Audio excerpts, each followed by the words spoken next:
Have you heard this crazy story from Wisconsin? This week, someone stole 13 pallets of diapers, 100,000 totally, from a Wisconsin warehouse. These diapers had been donated, were on their way to low-income families, and they were stolen. I mean, who could have done such a thing? This is so spectacular, they could make another theft movie out of this.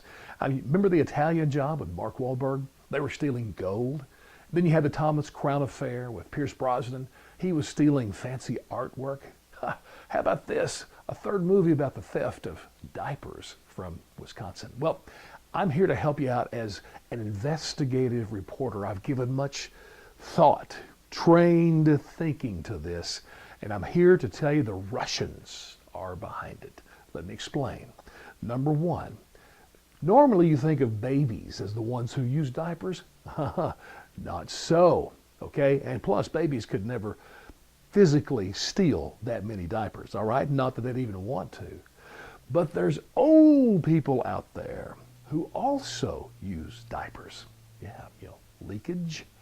Well, we happen to know that our president is over 70 years old. Much of his staff, and of course, on the Republican side in Congress, a lot of those people are 70, 80 years old. So there's some diaper business going on. And who wants to go into the store when you're an adult to buy a diaper?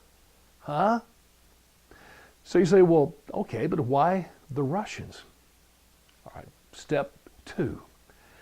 We know from Democrats in the press, they tell us every election, and really every day, it's the heart of their message, that Republicans take from the poor and give to the rich.